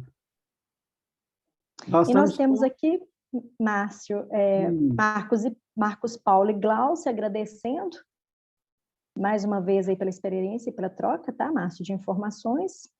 E gostaria também de ressaltar a todos que nós temos no chat a lista de presença, que inclusive, né, a partir do momento que você assinar a lista de presença, nós vamos disponibilizar o material, né, o conteúdo que nós apresentamos aqui hoje, nessa palestra. Ok, muito bem lembrado, Benara. Márcio, nós temos aqui o Renato, isso, que está com a mão estendida. Levantado. Por favor, Renato. Tá ouvindo? Sim, Renato. Prazer falar novamente com você. Prazer também, Márcio. Prazer e uma honra ouvir suas palavras aí, aprender mais com você. Realmente tem sido uma experiência rica. Esse tempo todo que a gente esteve junto aí, dentro das consultorias, participando. Eu queria, assim, cheguei um pouco atrasado para a palestra, eu confundi o horário, mas eu ouvi bastante aí, que você falou da equipe. Eu queria, assim, só acrescentar duas coisas. Esse final de semana nós tivemos a convenção da BIP aqui no Espírito Santo, né? E falou muito dessa questão de gerações, né, de sucessão dentro da empresa. Falou muito assim dessa diferença, dessa geração que está chegando agora para trabalhar nas padarias, né? E é uma coisa interessante de saber sobre essa geração nova, porque a gente tem um histórico de ser sempre a porta do primeiro emprego, né? Então, você recebe muita gente no início ali da vida profissional, na vida de trabalho, em diversos níveis sociais e, assim, pelo menos assim, minha percepção pessoal, né? Que essa é uma geração que não responde bem à autoridade, à relação de autoridade. Ela responde até muito mal a isso, assim, né? É uma percepção minha, a gente falou isso lá e parece que não é uma percepção só minha, tem mais pessoas vendo isso. Mas elas respondem muito bem à questão de participar, de serem convidados a participar. Isso independe da classe social, de níveis diferentes, mas elas respondem muito bem a isso. Então, como o nosso negócio é muito de determinar o que deve ser feito, como deve ser feito, somente na parte operacional, né?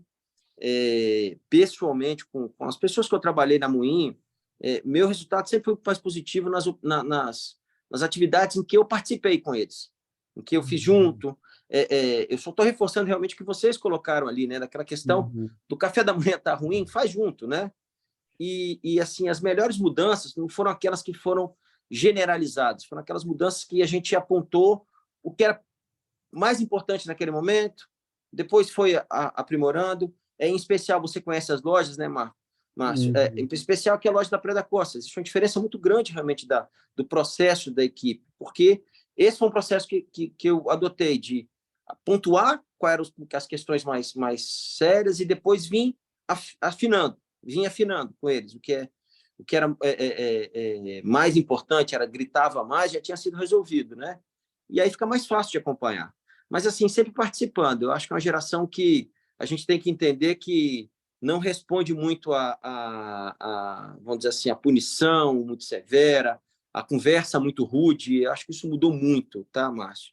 E a gente precisa, assim, enxergar essa mudança para ter mais contribuição, mais colaboração deles. Percepção minha é essa, tá bom? E um prazer participar aqui.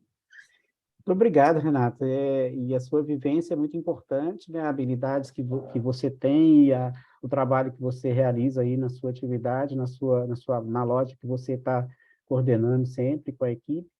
E são os exemplos que a gente acredita, né? Nós entendemos que desenvolver essas habilidades para liderar e melhorar os processos e alinhar isso de uma forma clara e definir de uma forma bem estruturado um propósito para a empresa, e aquilo que você colocou, essa nova geração, e as estatísticas têm mostrado que cada 10 colaboradores que nós temos, em média 4 é o primeiro emprego, né? Então, nós temos aí essa porta de entrada, por isso que hoje nós precisamos estar com um acolhimento diferenciado em relação a essas pessoas e ter um processo mais estruturado para inserir elas dentro do nosso trabalho, para que a gente consiga realmente trazer bons profissionais para trabalhar conosco. Gilda?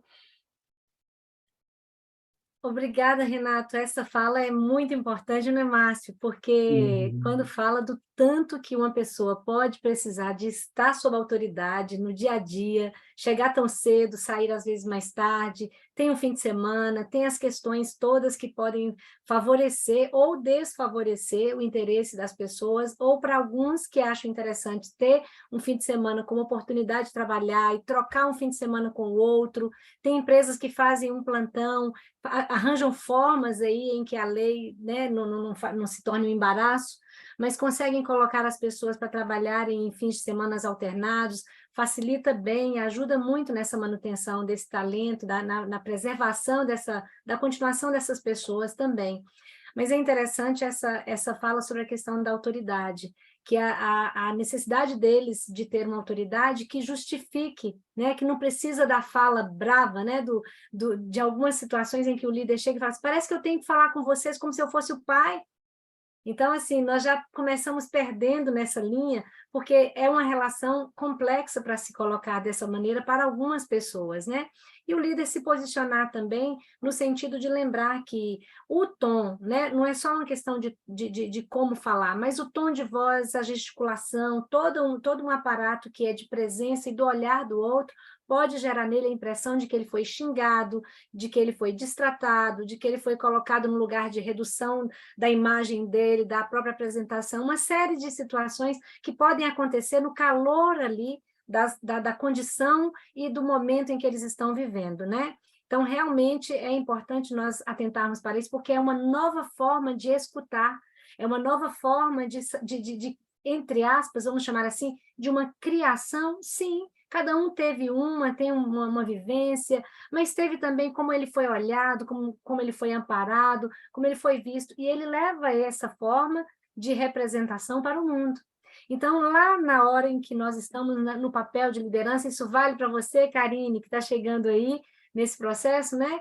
Então, é necessário observar que fala é essa. Primeiro, porque não é um tom mais agressivo que vai pontuar a autoridade. Antes, pelo contrário, isso pontua medo, pontua constrangimento, pontua sensações de desconforto, de vergonha ali para aquela pessoa, dependendo do lugar em que ela estiver e que ela escutar você. Então, de certa forma, no momento em que alguém tenta, principalmente para um mais jovem líder, se colocar acima dele, o bacana é o silêncio ali naquele momento, falar, olha, nós vamos nos falar em outro momento, nós vamos estar num outro espaço. Então, sair da cena, de certa forma, fazer um movimento que aponte que isso, olha, preciso falar com você em outro momento, não agora.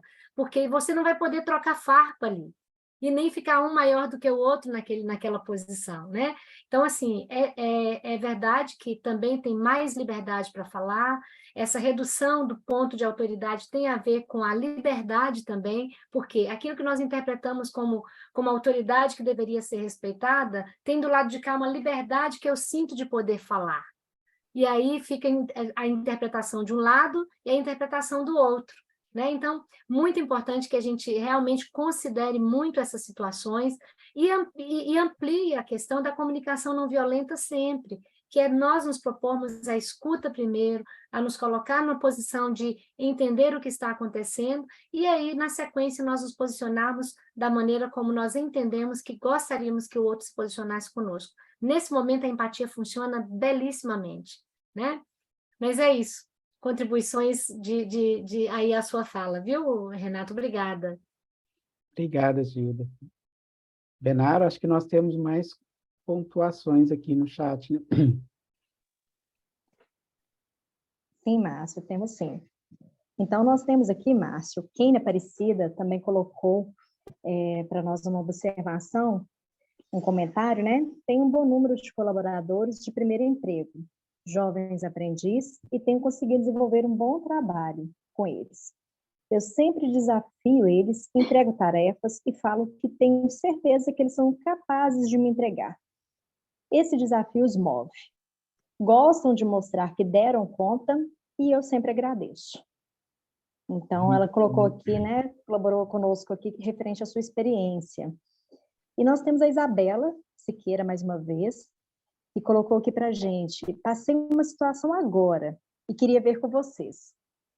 Como equilibrar ruptura baixa e desperdício? Parece que o pessoal está preocupado com desperdício e deixa faltar. Esse é um desafio diário para quem coordena. Vamos fazer esse equilíbrio, então. Para quem faz a coordenação da produção, por isso que é importante medir. Se eu não medir, eu não consigo gerenciar nem melhorar, né? Aquilo que eu não consigo, que eu não vou medir, eu não posso melhorar. Então, o índice de sobra tem uma meta, a preço de venda até 8%, a preço de custo 3% ou 4%, e a ruptura pode ser medida com os itens mais importantes que não podem faltar em horários estabelecidos previamente, onde a gente define uma meta de ter uma ruptura de até 5% desses produtos importantes para venda. Então, quando você está medindo, está acompanhando, está verificando, as correções são praticamente diárias em relação a isso. Então, é um processo que precisa de uma coordenação, de alguém que assuma a responsabilidade de fazer com que ele aconteça.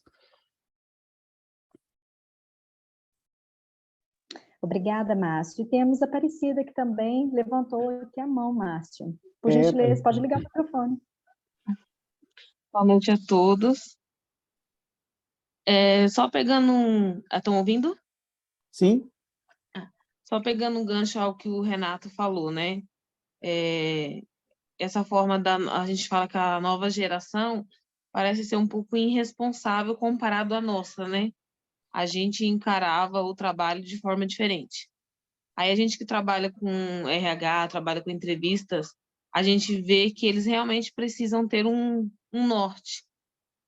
Acho que realmente tem a base da autoridade, não em poder, e sim em ensinamento. A gente tem muita dificuldade lá na padaria em relação a isso, porque hoje os jovens, eles vêm com aquele, acho que praticamente mais pelo salário e não tanto pelo conhecimento do trabalho. Então, eles têm dificuldade em trabalhar final de semana, em trabalhar de feriado.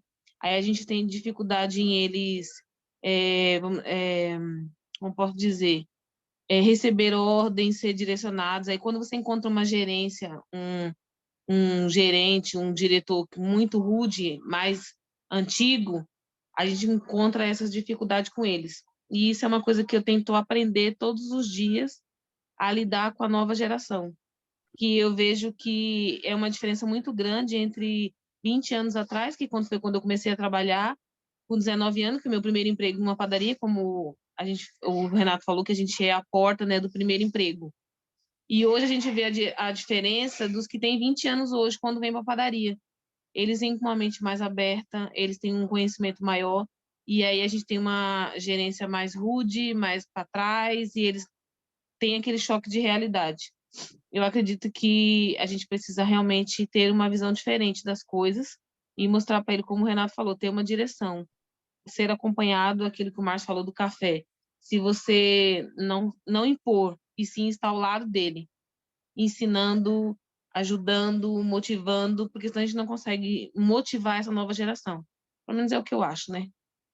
Uhum. Muito bom, Aparecida. Obrigado pela sua contribuição, né? Nós estamos chegando ao final do nosso encontro. Eu quero agradecer a todos vocês, principalmente os que estão presentes, e principalmente os que contribuíram aqui. É tão rico a vivência de cada um de vocês, e é uma oportunidade única para que a gente possa estar aprendendo com a experiência e a vivência que as outras pessoas têm sobre um tema tão desafiador que nós temos no dia a dia, né? Ou seja, essa questão do engajamento da equipe. As ferramentas, os processos são estruturas para que a gente consiga ter algo um pouco mais, uma referência objetiva para que a gente possa construir essa relação com essa equipe. E aí, dentro desse contexto, é fundamental para que a empresa seja competitiva o envolvimento das pessoas na construção de resultado, né? Resultado é fruto de trabalho, de processo, de meta, mas do engajamento da equipe, do talento, do envolvimento das pessoas. E eu gosto de dizer o seguinte: como é desafiador, não é fácil, o dinheiro não compra, é também uma barreira de entrada do concorrente, de mais concorrentes no mercado, e é uma forma da gente se diferenciar no mercado, justamente porque é difícil. Então, já que é difícil, quanto mais eu evoluir, desenvolver habilidades, metodologia, eu vou conseguir me diferenciar no mercado e conseguir um espaço, um mercado tão competitivo. E mesmo as empresas altamente capitalizadas não pode passar ali na loja de esquina e comprar uma equipe pronta e motivada e envolvida. Você não compra, você constrói, você envolve, você tem que dar trabalho, e isso é o desafio que nós temos, mas já que é um desafio, quem consegue se diferencia, né? Não é fácil, mas é uma vitória. Gilda e Benara querem pontuar algumas questões para a gente fechar? Eu gostaria de agradecer a presença de todos e, mais uma vez, lembrar, né, Márcio, que na próxima semana a gente tem o curso online, ao vivo, Como Vender Mais e Melhor. Então, a gente já está ainda mais da metade do ano, né? E a gente precisa trabalhar esse engajamento, o envolvimento da nossa equipe para a gente alcançar melhores resultados no nosso faturamento. E o curso tem essa proposta, né, Márcio? Principalmente aí o público-alvo são as pessoas que trabalham na operação, no atendimento ao cliente. Então, convidar a todos, né, a poder aí se inscrever e cativar também ao seu grupo, né, a participar do nosso curso na próxima semana, tá? E, mais uma vez, né, agradecer mesmo a presença e me colocar à disposição, né? Então, eu faço parte do Comitê de Projetos da Márcio Rodrigues. Havendo alguma dúvida referente ao curso ou em relação aos projetos de execução, ao nosso material, é só entrar em contato comigo. Muito obrigado, Benara, e bem lembrado. Semana que vem nós temos aí um trabalho importante, que é trabalhar essa questão das vendas, do mercado, da competitividade, e aí nós temos uma série de desafios que tem a ver com o que nós falamos um pouco aqui hoje, mas se você tem processo, se você tem método, você consegue de um caminho um pouco mais curto para chegar no objetivo que temos, né? É isso aí. Gilda? Boa noite, pessoal. Muito obrigada. Que presença bacana. E semana que vem, aqueles que tiverem disponibilidade para estar conosco, vai ser muito bom. Sejam bem-vindos, né? Bom descanso a todos também. Ok. Bom, muito obrigado a todos, uma boa noite e até a próxima oportunidade de estarmos juntos.